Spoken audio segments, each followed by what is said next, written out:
Bonjour Gilles, donc nous sommes le 13 octobre 2019, nous sommes à Port-le-Cat, chez mes parents, en vacances. Pour les auditeurs de Lumière dans la nuit, est-ce que tu peux te présenter dans un premier temps? Eh bien, en ufologie, Ou te présenter toi voilà, je suis Gilles Thomas, j'ai 34 ans, je m'intéresse à l'ufologie depuis l'âge de 5-6 ans, quand il y avait les émissions mystères sur TF1. Je suis tombé dedans petit. Mhm. Bon, je m'y suis intéressé parce que tu sais, quand tu es plus jeune, le mystère, ça t'intéresse, parce que ça te fait peur, et les gamins ils aiment bien avoir peur. Et puis on va dire que j'ai une famille de témoins surtout. Donc mon grand-père a fait une observation, mon oncle a fait une observation, ma mère aussi. Et donc c'est un peu pour ça que je me suis mis dans l'ufologie. Enfin, pas que pour ça, c'est qu'après je suis tombé aussi, comme toi, sur des livres de Jean-Claude Bourré dans le grenier de mes grands-parents, enfin de la maison de ma grand-mère en Bretagne quand j'étais adolescent. Mhm. Et puis c'est parti comme ça, quoi. D'accord. Donc ton parcours ufologique correspond à ça, quoi. C'est ça. Bon, après c'est sûr que j'ai été dans des associations ou dans des groupements, mais c'est venu plus tard, quoi. J'ai eu Internet, quoi, en 2001. D'accord. Mm. Et depuis... Bon. ouais. Et puis c'est sûr que avant Internet, en 1999, parce que j'étais en vacances avec mes parents à Gréoux-les-Bains, donc dans le département de Zaldo de Provence. Pas loin, il y a Valençol de Gréoux. Ouais. Valençol, c'est à côté. Et je lisais beaucoup Factor X à l'époque. Il y avait aussi Le Monde de l'Inconnu. Il y avait aussi les cassettes VHS dossier OVNI. Ouais. Bref, j'étais baigné dedans, pas constamment, mais beaucoup. Et donc en 99-2000, j'ai rencontré, surtout en 99, j'ai rencontré un ami qui est devenu mon meilleur ami après, Alex. Et c'est avec lui que j'ai fait les premières virées. Toi, c'était avec Johnny, Ouais. avec Alex. Mes premières virées, on va dire, ufologiques, même des veillées qu'on faisait à Gréoux, au parking au-dessus des jeux de pétanque. Et à un moment donné, on a décidé d'aller à Valençol. Et on a rencontré Maurice Mas, le D'accord. témoin de l'affaire de juillet 1965. Bon, il nous a pas beaucoup informés parce qu'il a vu deux gamins. Moi, j'avais 14 ans à l'époque, Alex il en avait 13. Deux adolescents, et il nous a plutôt dire de passer quand on sera plus grand, quoi. Voilà, pour comprendre. Mais c'était le premier témoin que j'ai vu, Maurice Mas. D'accord. Voilà. Et j'ai fait comme une enquête ufologique finalement. Je suis allé voir les anciens à la pétanque, leur demander faire un micro-trottoir. Mais bon, j'avais pas de micro, c'était au papier. D'ailleurs, j'ai retrouvé le carnet dernièrement. On est allé aussi voir, à l'époque je savais pas qui c'était. Maintenant je l'ai revu, c'est monsieur Maurice Chassepoul, qui à l'époque m'avait imprimé le journal d'époque, que j'ai toujours dans mes archives. Et je savais pas que c'était Maurice. Après en le revoyant, je vous connais vous. Et donc voilà, ça a commencé, tout ça. S'il n'y avait pas eu cette rencontre avec cet ami, il n'y aurait peut-être pas eu ODHTV. D'accord. Voilà. Ça découle d'une amitié. Voilà. Donc pour en venir au DHTV, depuis quand existe DHTV? Officiellement, ouais. C'est-à-dire les premières vidéos, ça a commencé, la première, en mars 2006. Après, ça a été plutôt en octobre. C'est pour ça que j'aime bien le mois d'octobre. La première vidéo, c'était un alerte OVNI en France, qui était un appel à témoins en vidéo.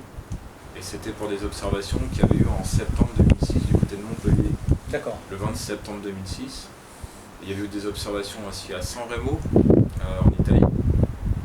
Et après, il y a eu le JT OVNI, qui existe toujours, qui était sorti le 16 octobre 2006 pour fêter les 1 an de Châlons-en-Champagne. Ah, Châlons-en-Champagne, Ah oui, tout à fait. Oui, on en discutait tout à l'heure, tout à fait. Ouais. C'était pour les 1 an, quoi. Voilà. Donc ça a commencé là, et puis en 2019, c'est toujours là. D'accord. Et quand t'es venu l'idée de faire DHTV, TV tout ça, c'est venu d'un cheminement, je pense, parce que bon, comme je t'ai dit, donc, avant de revenir en arrière, en 2001, donc, j'ai eu Internet, même si ça existait depuis longtemps, mais j'ai eu Internet en 2001, la DSL, la Raymanta, je sais pas si les gens les connaissent. Il y avait Caramel aussi à l'époque. Ouais, oui, il y avait des salons d'ufologie sur Caramel. Et j'ai découvert les forums. Je me suis inscrit sur pas mal de forums, donc le forum Nous ne sommes pas seuls, une espèce de Bernard Fayard, son pseudo c'était Rama, sur Veritas Europe aussi, je il existait encore jusqu'à présent, peut-être plus. Sur pas mal de forums, des sites internet aussi. J'ai rencontré donc la centrale ufologique de Ghislain Sanchez, où j'ai été donc membre, qui avant avait un site qui s'appelait RAS. Donc c'était rechercher, analyser, comprendre, étudier. Donc voilà, et avant, c'était pas des grands sites comme maintenant, hein, c'était vraiment des petits sites. Il n'y avait pas grand chose dessus. Il y avait beaucoup de gifs lumineux sur les anciens sites. Et après, il y a eu Chalon-Champagne. Et je crois que c'est à Chalon que j'ai eu l'idée d'ODH TV parce que la première vidéo, on m'entend dire bonjour, ici reporter d'ODH, c'est à Chalon. D'accord. Et d'ailleurs, Joël Ménard, c'est lui le premier qui a fait une dédicace par rapport à son livre Man in Black, qu'il avait sorti à ce moment-là. Il avait écrit à toutes mes sympathies à l'ODH. Donc on va dire que c'est à Chalon aussi qu'ODH TV a été l'idée, quoi. La Parce naissance. que mine de rien, maintenant, quand je me dis ça, avec tous les appareils qu'on a, mais que ce soit toi et moi, on aurait fait une razzia à Chalon avec tous les gens qui avaient. C'est clair, c'est clair. Là, il y avait des vidéos jusqu'à 10 ans, quoi. Il y a du beau monde, te rappelles-tu le nombre d'ufologues ou d'ufologuettes, parce que ça c'est ton petit terme là, que tu as interviewé? Déjà, rien que cette année, il y en a eu tel 36e. Hein. C'est beaucoup. De toute façon, j'avais dit dès le début du mois de janvier, cette année, c'est les mémoires. Voilà. C'est pas encore fini, il y en a 2 autres encore après toi. Je sais pas. J'ai pas compté en fait, je compte pas. Beaucoup, je dirais. Énormément. Ouais.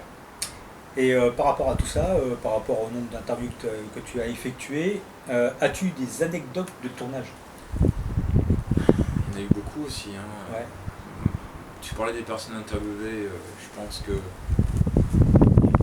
il y a 2 interviews qui m'ont marqué. C'est Francine Forêt, donc l'ancien feu Francine Forêt, qui était la doyenne de l'ufologie française, qui était quelqu'un à voir. À chaque fois que je montais à Paris, j'allais dans sa rue, j'allais la voir. Et puis je me disais, quand je prenais la poignée, qu'il y a beaucoup de gens qui ont ouvert cette poignée, comme Jacques Vallée ou d'autres, qui allaient la voir, il fut un temps. Elle avait un regard sur l'ufologie actuelle, elle regrettait même. Elle me disait souvent, vous avez beaucoup d'outils, j'aurais bien voulu être à votre place. Et elle me disait souvent un truc qu'a repris d'ailleurs un auditeur de DFTV, il me ressort souvent ça en commentaire, continuez la soucoupe. Parce qu'elle, c'était pas les ovnis, c'était la soucoupe volante. Et voilà, pour moi, c'est l'une des interviews qui m'a marqué.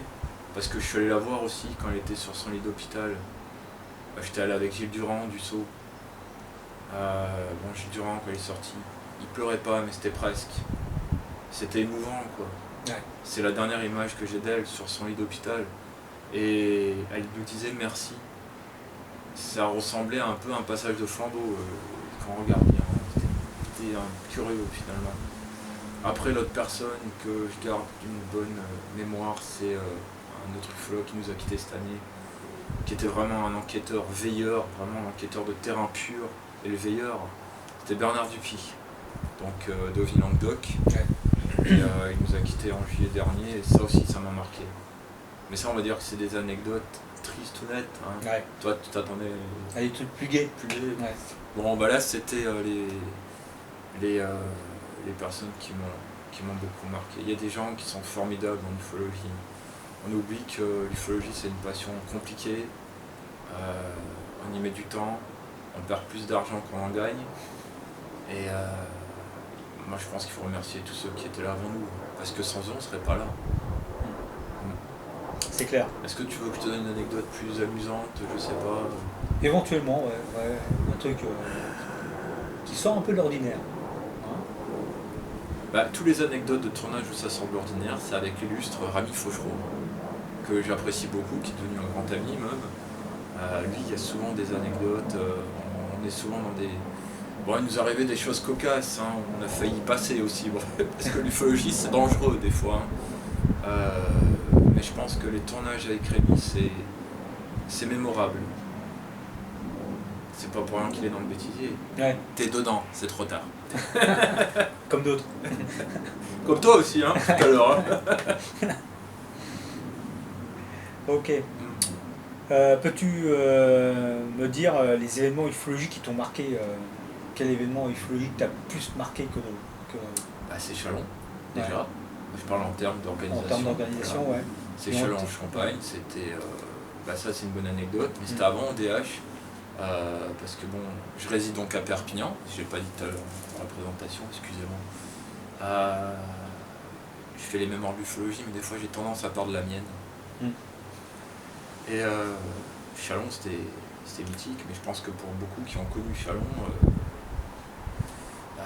je pars en train de Perpignan. À l'époque, donc j'étais à l'université en cours d'histoire contemporaine. Non, en cours d'histoire, mais je raconterai par la suite. Je rejoins quelqu'un sur Nîmes. On part en voiture à Châlons-Champagne. Nîmes, Châlons, c'est loin. On arrive le soir à 1h du matin, même le matin, complètement cassé du voyage.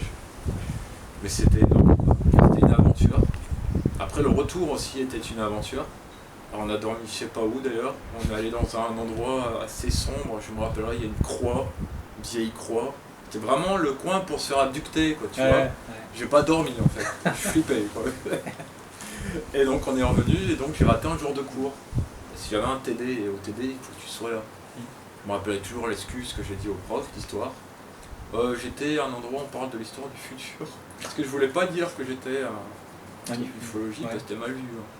Et c'est toujours mal vu. Il faut savoir que l'université de Perpignan, il fut un temps, Thibaut Canuti, ufologue, il était à l'université de Perpignan et je savais pas dans l'époque qu'il y avait un ufologue qui était là. Il travaillait à la bibliothèque universitaire, à la BU donc, et il a voulu faire un événement à l'université de Perpignan ufologique. Ça a été annulé, parce que les autres profs ont dit que c'était du créationnisme. D'accord, ouais, super. Voilà. Donc non, c'est pas bien vu. Dommage. L'ufologie actuellement semble depuis quelque temps marquer le pas. Penses-tu que nous allons pouvoir... Il y a un autre événement qui voulait... Ouais, que tu voulais dire? Ouais. Alors c'est un événement, il y a des gens qui font des légendes sur cet événement, un petit peu trop. Ce qu'il faut savoir, c'est qu'il y avait énormément de personnes de différents horizons. Il n'y avait pas que des sceptiques, il y avait tout type de personnes, quoi. C'est le Képan en 2014, qui a eu au CNES à Paris, Ouais. et donc j'étais là. J'ai eu la chance de rencontrer Jacques Vallée, parce que personnellement, j'ai voulu y aller parce que j'ai su que Jacques Vallée était là. Et c'est tout en fait. Après, j'ai assisté aux différentes conférences, que ce soit le laboratoire de la foudre, il y avait l'armée qui était là aussi avec le radar grave là. Il y avait les opérations sur I4 qui étaient présents aussi, le staff. Il y avait le SAU. On va dire que j'ai été invité un peu grâce au SAU, puisque je suis membre du SAU aussi. Et il y a des gens qui ont émis des légendes sur cet événement, alors les légendes sont erronées. C'était un événement, on va dire, avec pas mal de personnalités. Il y avait Erling Strand, donc d'Esdalen, qui était là. Il y avait des Italiens qui travaillaient sur Esdalen aussi. Et je peux te dire qu'on a beaucoup de retard. Ouais. Parce qu'ils ont sorti des graphismes en présentant les différents phénomènes observés. Des graphismes de modélisation 3D. Je peux dire, on a du retard dans les enquêtes. C'est ce que je disais tout à l'heure. Ils sont à la pointe. Après, il y a aussi un russe. On n'avait pas grand chose à ce qu'il disait. Le seul regret que j'ai par rapport au Képan en 2014, c'est qu'il n'y a pas eu un deuxième Képan. Qu'il n'y ait pas eu du travail en commun avec tous ceux qui étaient présents. Oui, il y avait aussi Eduardo Russo du Tsizou en Italie qui était là. Mais c'était bien. Mais après, c'est sûr qu'il n'y avait pas grand monde qui était présent parce qu'il fallait être coopté pour être présent. D'accord. Voilà. Il fallait pas montrer patte blanche. Ça, c'est pas vrai. Il y en a qui ont lu ça dernièrement, quelque part. Il fallait être coopté ou invité. Ouais. C'est tout. D'accord. Mais c'était très bien. Alors là, Jacques Vallée, bon, je ne l'ai pas interviewé longtemps. Ça a peut-être duré même pas 3 minutes l'interview, parce qu'il était très pressé. Mais j'en garde un bon souvenir. Ouais. Bon, pour revenir à la question de tout à l'heure, là, je disais que l'ufologie, depuis quelque temps, semble marquer le pas. Penses-tu que nous allons pouvoir de nouveau relancer l'intérêt ufologique auprès du grand public? Auprès du grand public. Ouais. Ben, il y a souvent des émissions qui parlent du phénomène OVNI. Et comme tu le sais très bien, on en a parlé tout à l'heure, ils recyclent. sans arrêt des choses qui ont déjà été montrées, etc. Il y a d'autres cas montrés, il y a d'autres aspects, d'autres phases du phénomène OVNI. Ce qu'il faudrait, c'est que déjà l'ufologie devienne un peu plus scientifique, comme tu disais, que ce soit pas montré, parce que finalement, quand tu regardes les émissions à la télé, il y a marqué divertissement. Donc c'est là pour divertir, pour amuser la foule. galerie. C'est ça. S'ils enlevaient le mot divertir, mais tu sais pas, découverte, ou expérience, ou je sais pas, science, voilà, peut-être que les gens s'y intéresseraient moins en rigolant. Parce que c'est ça le problème qu'il y a. Il y a toujours de la raillerie et de la discrimination en ufologie. Tu vas pour le 4 là, tu vas voir quelqu'un, tu lui fais un micro-trottoir. Si vous pensez du phénomène OVNI, il y en a, ils vont rire. Il y en a, ils vont dire, ah ben, vous êtes oui, le complotisme. Et il y en a, ils vont peut-être témoigner, mais il y aura beaucoup de rire. Ah, c'est ça. C'est pour ça que je tiens toujours à faire de la pub pour cette initiative que j'ai appris dernièrement d'un Québécois, Luigi Vanditelli, qui est membre du MUFON Québec, qui a l'intention de faire un espèce de groupement qui s'appelle le groupe We Are Not Alone, donc WANA comme il l'appelle, qui est pour dénoncer la discrimination ou les railleries en ufologie. Mine de rien, ça aurait pu être fait depuis longtemps. C'est vrai. Parce que soit on est David Vincent, toi t'es Fox Mulder, c'est bien. Soit on est défélé, soit dernièrement en commentaire YouTube sous ODFTV, j'ai vu qu'on était apparemment des pathologies psychiatriques, volants non identifiés et en liberté. Ouais. C'est fort ça. Mais de toute façon, c'est là où si vous voulez voir où en est la mentalité concernant comment voient les gens, enfin comment on est perçu par rapport à la population, pardon, allez sur les commentaires YouTube. Vous voyez. C'est clair.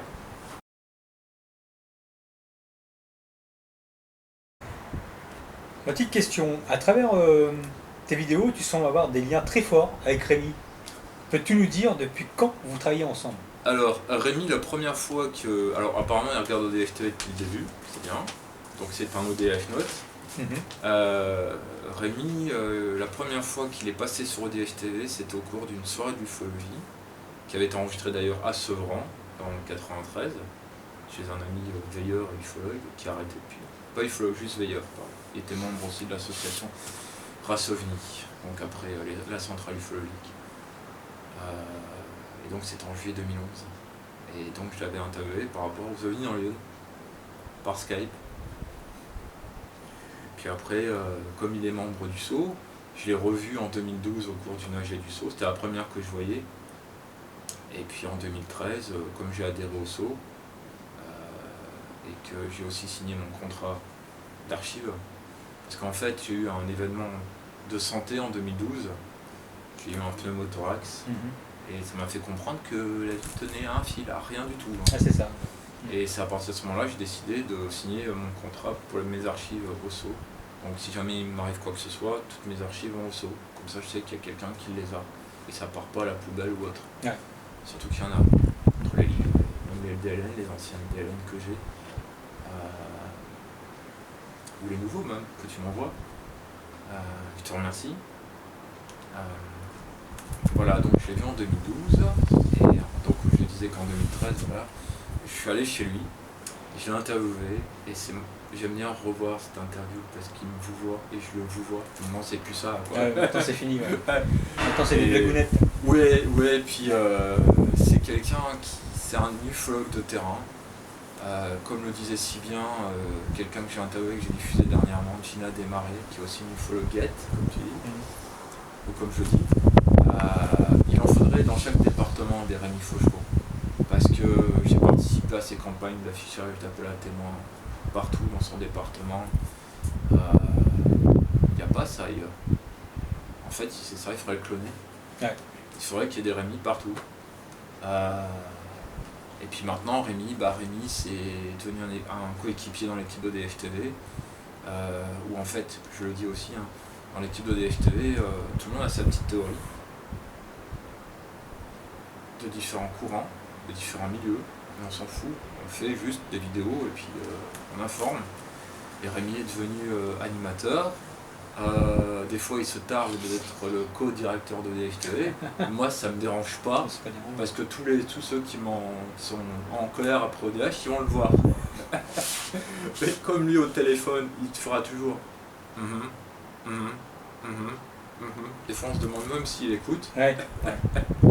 Par contre, comme il placarde des affiches d'appel à témoins, il a souvent des canulars et des blagues. Ouais, c'est dommage.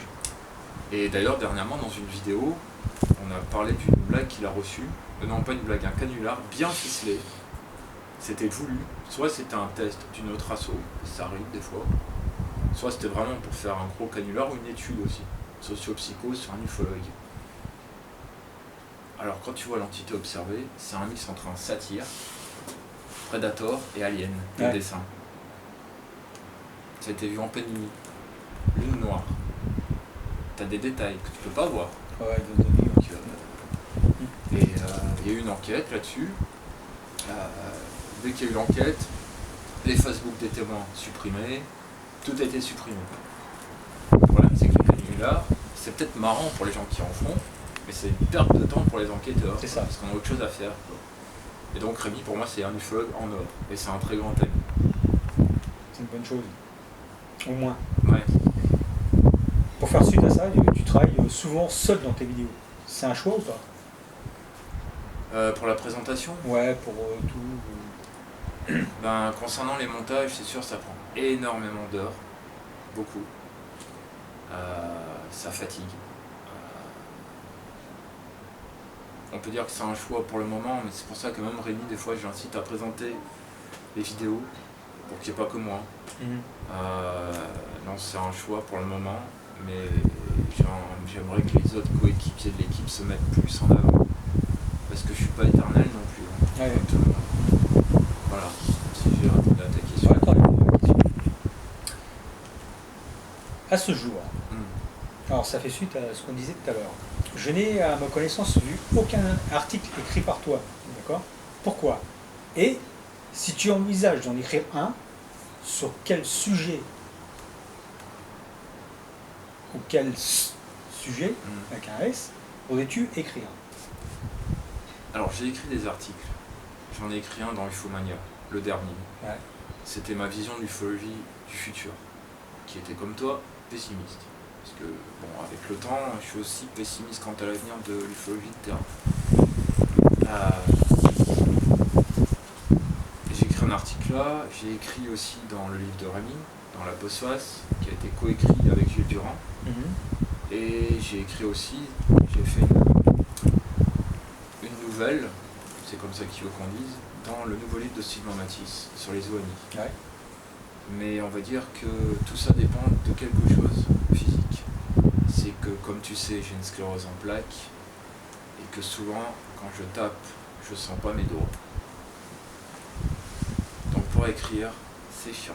Donc il n'y a que quand le médicament fait assez effet ou ma maladie est stabilisée que je peux me remettre à écrire. Sinon, quand je tape, j'ai l'impression de taper sur des ressorts. D'accord. C'est vachement amusant, mais moi ça m'amuse pas. Ouais, c'est clair. C'est pour ça que j'ai tendance souvent aussi, quand je fais des... la vidéo ça me va, mais c'est gênant ce que j'ai, de plus en plus. Cette gêne, donc, par rapport à la question que je vais te poser maintenant... Mais ça me dirait, si ça va, ça me dérangerait pas d'écrire dans LDLN. C'est ça. Voilà. Dans LDLN qui est ouvert, tout à fait, à tout le monde, encore une fois. Et suite à cette question, j'ai tes différentes vidéos où tu parles et tu fais parler les ufologues à travers un mémoire ufologique. D'accord? Pourquoi ne pas en faire un livre sur chacun d'entre eux? C'est-à-dire un livre collectif où tu peux renommer les mémoires de ces ufologues, faire par écrit plutôt que garder tout en mémoire pourquoi pas, informatique. Pourquoi pas, mais il faudrait que j'arrête au DFTV pendant un an, quoi. Ouais. Parce que niveau livre, si j'avais commencé à faire quelque chose, mais ça c'est plus dans le domaine privé. Et quand j'étais parti une fois en méga aventure, si je peux dire comme ça, j'étais allé donc du côté de Genève, j'ai fait une vidéo Semnoz, j'étais parti ensuite dans une forêt où il se passe des choses dans le département du Cher, Mhm. Après j'étais retourné chez Rémi, ils allaient voir si j'avais écrit tout ça. C'est pour le bêtisier. J'avais écrit tout ça en texte, ça faisait peut-être une centaine de pages. À l'époque je pouvais mieux écrire. Ouais. Après oui, j'ai commencé, j'avais prévu d'écrire un livre après la saison 7 des vidéos d'ODHTV. Je veux dire les reportages, donc l'étude géoufologique par rapport aux OVNI et failles, aux conditions atmosphériques, OVNI et démographie, aux questions que je t'ai posées tout à l'heure. Ouais. J'avais prévu de faire une saison 8 mais en livre. Mais pour les mémoires, pourquoi pas, mais c'est le temps qui manque. Les journées elles font pas 72 heures. Bon, après, il faut que tu trouves quelqu'un qui les écrive pour toi, quoi. Aussi, ouais. Mais Ouais. pourquoi pas, pour qu'il y ait une trace papier. C'est ça. Parce que là, tu reviens à ce que disait souvent le président du Sceau, Jacques Scorneau, le numérique c'est bien, mais demain il y a une éruption solaire ou un orage électromagnétique, c'est mort là. Ouais, c'est ce que je te plus disais rien. tout à l'heure, Voilà. le format change et puis c'est fini. C'est pour ça que c'est de l'ufologie éphémère qu'on fait là. On sait pas dans combien de temps ça s'arrêtera. C'est ça. Demain il y a une guerre, c'est foutu quoi. Ouais. Donc je dis pas non, je dis pas oui, peut-être. À travers ODH TV et toutes les vidéos que tu présentes, te reste-t-il du temps pour toi ou alors l'ufologie te prend beaucoup de temps? Comme je te disais tout à l'heure, l'ufologie c'est une deuxième femme. Ouais. Voilà. L'ufologie me prend. J'essaye de faire plus en plus de pauses aussi. Dernièrement j'ai lancé un nouveau type de live sur Facebook. C'est-à-dire qu'avec ma maladie, il faut que je marche pour pas ne plus avoir l'usage de mes jambes, parce qu'un jour ça risque d'arriver, hélas. Et donc je fais des marches ufologiques, c'est-à-dire que je fais mon petit live là, avec le stabilisateur là, que tu as à côté de toi. Et je fais mon live tout en marchant, je tiens mon trépied comme ça, je marche comme ça, je fais l'utile à l'agréable. Et mais c'est vrai que ça prend énormément de temps, je pense que toute ma vie quoi. C'est-à-dire même, j'étais en train de me dire que les années 2010, je les ai pas vues passer. Parce qu'elles ont été ufologiques. D'accord. Entièrement. Après, c'est sûr que les relations sentimentales, ça fait pas bon ménage.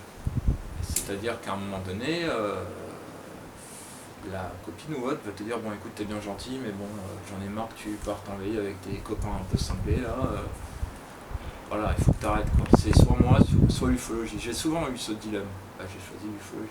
Ouais. Voilà. Malheureusement. C'est ça. À part avec celle actuelle. Qui est ufologue. Qui aimerait faire des enquêtes, Ouais. effectivement. Elle a regardé toutes les vidéos d'ODHT en je sais pas combien de temps pour tout savoir. Puis maintenant c'est elle qui gère les commentaires, donc c'est bien parti pour durer. Il faut pas oublier que c'est de famille aussi. Hein. Ouais, c'est ça aussi. Sa maman a tient l'émission Zone Parallèle au Québec. Hein. Ouais. Voilà, petite dédicace, Carole. Hein. C'est toi aussi qui fais les montages. Ouais. Et si. Mais je t'avouerai que je préfère faire les tournages que les montages. Ouais. Ouais. Si quelqu'un, un ufologue, voulait se lancer dans ce genre de reportage, quel conseil tu pourrais lui donner? Ah. Fais pas ça. C'est bien, tu retournes les questions que je t'ai posées tout à l'heure. Ouais, c'est ça. Quel conseil? Il faut qu'il soit très patient. Il va vite comprendre à un moment donné qu'il y a souvent une moto qui passe au moment où tu enregistres. C'est vrai que moi j'habite dans un immeuble, du coup j'ai les voisins qui font la java souvent, donc je peux pas faire mes enregistrements quand je dois enregistrer chez moi. Beaucoup de patience, ne pas se fier au regard des autres, parce qu'il y en aura toujours qui vont dire non mais toi tu copies un tel, tu fais comme un tel, ou c'est de la merde. On m'a souvent fait ça au début d'ODHT, heureusement je les ai pas écoutés. De la patience, de la confiance en soi. Ça peut être vite dur avec les commentaires négatifs qu'il y a sur YouTube ou ailleurs. Il faut être fort pour faire ça. Ouais. Et sadomaso aussi, parce que c'est ça en fait. On se prend beaucoup de claques, mais on est toujours là. C'est ça que j'aurais. Et aussi, si un jour vous voyez que vous avez beaucoup d'abonnés, beaucoup de vues, gardez en mémoire que vous êtes comme les autres. Vous finissez tous au même endroit, à la mort, poussière. Là, c'est pour dire que dans le milieu, il y a beaucoup d'ego. Et souvent, c'est l'ego qui fait mal à l'ufologie. Comme j'ai dit dernièrement, ceux qui sont dans l'ego, ils sont dans l'état géologique légocène. Et il faut arrêter l'ego. En fait, on est tous pareils en fait. Toi, tu apportes ta pierre d'une certaine manière, j'apporte la mienne, d'autres apportent la sienne. Et mais il y en a, ils gonflent en ego et puis ça pète comme parce qu'ils sont dans la stratosphère, c'est normal que les ballons ils pètent à un moment donné. C'est ça. C'est ça. Et puis ils arrêtent. C'est ça. Et c'est ça. Donc dès que vous voyez que vous avez une certaine forme de, vous croyez supérieur parce que vous avez beaucoup d'abonnés et que vous considérez les autres qui arrivent comme des concurrents, arrêtez. Faites une pause. Parce que vous allez avoir plus d'ennuis qu'autre chose. Toi, tu as LDLN TV, c'est très bien. J'incite d'ailleurs à d'autres personnes à faire des web TV, tant qu'elles sont bien, et tant qu'elles partent pas ni dans le sensationnel, ni dans les fakes et les canulars, ni dans vas-y, je tape un vlog pour rigoler et je te le mets sur YouTube. C'est de rester dans le sérieux et d'être neutre aussi. Vous avez une théorie, vous la gardez pour vous. C'est ça. Donc tu t'as devancé quelque peu ma question suivante, c'est je vais te poser la question quel regret tu peux avoir envers l'ufologie? L'ego. L'ego. L'ego, je comprends pas en fait les personnes qui ont l'ego, ils savent très bien que ce qu'ils étudient c'est quelque chose qui est inexpliqué. Que tout le monde enquête partout dans le monde là-dessus. C'est un phénomène mondial, hein, c'est pas que français. Ce que je regrette, c'est qu'ils ne s'entraident pas, qu'il y a toujours des conflits sans arrêt. Où ça finit même au procès des fois, comme on l'a vu dans les années 2010. Il y en a déjà eu apparemment avant aussi. Pourquoi se battre? Je comprends pas. Et puis il y a aussi autre chose, là, comme je t'ai dit, depuis un certain temps, certains y voient dans les chaînes YouTube des concurrents. J'ai jamais vu ça. C'est-à-dire qu'ils disent ah tiens, venez sur ma chaîne, c'est mieux. Et ils mettent ça sur notre chaîne qui véhicule l'entraide. Alors ils oublient l'entraide en fait, c'est concurrence. Ce qui est dommageable. LDLN c'est bien, c'est une association. Il y en a, ils se sont mis en entreprise et ils font dans le sensationnel pour avoir plus de vues. C'est ça. Et ça c'est mal. Dans l'autre sens, quel bonheur as-tu pu rencontrer en ufologie? L'amitié. L'amitié? Ouais, l'amitié, de bonnes rencontres comme aujourd'hui avec toi ou avec d'autres même, des veillées mémorables, donc je disais l'amitié, l'entraide, des fois tu arrives à voir l'humanité même s'il y a beaucoup de négatifs en ufologie, mais ma copine me dirait mais regarde le positif au lieu de regarder la négativité sans arrêt. C'est ça, beaucoup d'amis. Mais des fois, l'ufologie détruit des amitiés aussi. Ah, des fois. Ouais. À cause de rien. Alors, à cause de quelque chose... Ah, ça influe l'ufologie aussi. Jacques a dit oui, j'ai cru comprendre qu'un tel m'avait dit ceci. Et après, tu vérifies, c'est des grosses conneries. Mais on m'a dit que a fait déjà beaucoup de mal. C'est ça.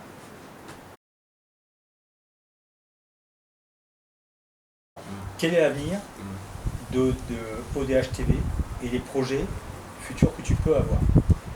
Déjà, c'est de continuer tout le programme de DHT qui est en cours, là, parce qu'il est assez long. Hein. Ce que j'aimerais bien, c'est de finir cette saison 7, il y a que 3 épisodes sur 35.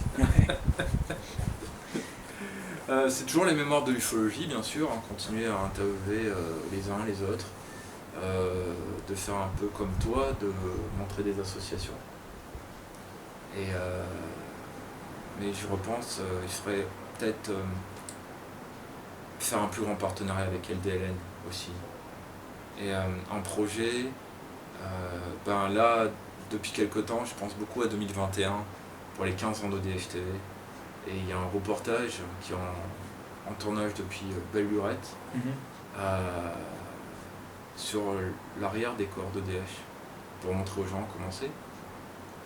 Après, en d'autres projets, j'avais essayé de faire dernièrement un truc, mais ça n'a pas marché, je préfère pas en parler donc. Il y a toujours des projets, moi tout ce qui compte c'est que ça continue, que même après quelqu'un prenne le flambeau quand je serai trop vieux, ça je sais pas. Ouais. Non, moi je souhaite juste que ça continue. Après, personnellement, je suis pas intéressé ni par le nombre de vues, ni par le nombre d'abonnés. Les gens s'abonnent, d'accord, ils s'abonnent pas, c'est pareil. Je sais qu'il y en a, ils veulent beaucoup de vues. Pour moi, c'est pas le plus important. Le plus important, c'est que les gens qui regardent ODH TV, ils cherchent, enfin ils trouvent ce qu'ils ont, hein, ce qu'ils cherchent, ça leur fasse avancer dans leur recherche terrain, où ils découvrent des ufologues de leur région qu'ils ne connaissaient pas, et que ça les motive peut-être à faire des groupements dans leur coin, un peu comme j'ai vu dernièrement avec Bruno Botta, qui regarde ODH TV et qui crée un groupe dans le département de l'Oise, il me semble, d'enquêteurs. Pour moi, c'est l'essentiel. Si ça permet de dire aux gens, ben voilà, il y a eu ça dans votre département, dans votre région par le passé, parce que c'est aussi dans l'histoire télé finalement, bah, c'est le plus important. En projet, finalement, il n'y a pas grand chose. C'est vrai qu'avant, il y avait l'ODHA, l'ODHA, c'était Atom TV, qui est mon autre web télé, qui parle que d'astronomie et de sciences, où on a interviewé des cosmonautes russes, etc. Des gens qui ont été dans l'ISS, ça fait même bizarre d'ailleurs de se dire que Sergei Ryazensky, donc c'est le cosmonaute qu'on a interviewé dans Atom TV, après il était dans l'ISS. C'est bizarre. Il était splendide. Oui, et puis ça c'est quelqu'un, tu vois, de très modeste et qui pourrait donner une belle leçon aux ufologues. Ce type est cosmonaute. Il est allé déjà une fois dans l'ISS. Il a transporté, ouais, on peut dire, la flamme olympique dans l'espace. Ouais. On pourrait croire qu'il a un ego surdimensionné. Eh ben non. Très modeste. Je pense que l'ufologie, enfin certains dans l'ufologie pourraient prendre des leçons de ce monsieur. Et en projet, il y a eu ODHB, après qui était ODH TV2, pour les 10 ans d'ODH TV en 2016, où il y a eu même le camping de l'équipe ODH TV du côté de l'Aude. C'était mémorable ça aussi. Pour l'avenir, là, bon, c'est loin tout ça. On ne sait pas qu'est-ce qui peut arriver. Maintenant, avec ce que j'ai, je préfère pas trop faire de projet. Même quand il y a des gens qui me disent viens en conférence, je ne peux pas vous dire ni oui ni non, car il peut m'arriver quelque chose et je peux être emmené en surveillance quelque part, à l'hôpital par exemple. Voilà. Avant, je faisais énormément de projets, certes, mais maintenant, je ne peux pas m'avancer trop. Voilà pour te répondre, très cher confrère. Ouais, parce que j'aimerais pas vous endormir à l'interview. Putain, qu'est-ce qu'il est chiant celui-là, qu'est-ce qu'il nous parle de DFT. Ah, c'est un peu le but du jeu, quand même. D'accord. Je vais te laisser le dernier mot, là, parce que je referai encore de manière régulière un petit entretien avec toi. Non, mais ça me dérange pas. Quand je reviendrai, ou quand on se croisera à Paris ou ailleurs. Au col de Hans. Ou au col de Hans, ouais. À visiter. Pour ceux qui sont courageux. Si vous avez peur de rien, les gars. Ouais. Sinon, préparez des couches. Donc je te laisse le dernier mot et merci pour tout. Et je te dis avec plaisir. J'ai eu un grand plaisir de te rencontrer et j'espère qu'on se reverra de manière régulière. Idem. Et je peux te dire que je prends vachement de plaisir à regarder tes vidéos aussi. C'est plaisant. C'est très plaisant. Je te remercie et puis je rajouterai que personnellement, il faut s'entraider entre web TV. C'est le plus important. Il n'y a pas quelqu'un qui est plus important qu'un autre. C'est pas parce que quelqu'un fait plus de vues. Parce que je sais pas si tu as remarqué, tu trouves pas que sur YouTube, l'argument d'autorité, c'est je fais de la vue. Ouais, c'est un peu ça. Ouais. La course à... Alors qu'il y a des personnes comme toi, tu as interviewé Jean Sider. Gilles Durand, donc secrétaire du Sceau, me disait mais c'est exceptionnel d'avoir interviewé Jean Sider. Donc voilà, chacun apporte sa pierre à l'édifice. Il n'y en a pas une qui est plus grosse qu'une autre. On pourrait croire avec tout le temps qu'on met dessus aussi. Mais en fait, c'est l'entraide, pas se décourager. Échanger des renseignements, ne pas faire payer les renseignements, j'ai entendu ça dernièrement aussi. Chacun son truc. Hein. Ouais. Mais c'est ça, il faut s'entraider entre web TV. C'est pour ça, là, tu m'as interviewé. Dernièrement, j'ai été interviewé aussi par la Gazette de Rennes-le-Château TV. Rennes-le-Château qui n'a rien à voir avec l'ufologie. Où d'ailleurs, tu es convié et invité au 2e symposium. Au mois de juin. C'est ça. Ouais. Voilà, donc peut-être, je sais pas où ça en est. Non, c'est ça, c'est l'entraide, le partage. Et s'entraider aussi quand il y a des trolls. Ouais. Quand il y a des vagues de trolls. Parce que ça arrive encore, hélas. Des fois, on se demande qu'est-ce qu'ils foutent, mais c'est ainsi. Donc, longue vie à LDLN TV, je dirais. D'accord. Voilà. Bah, de même pour toi. Merci. Et merci encore. De rien.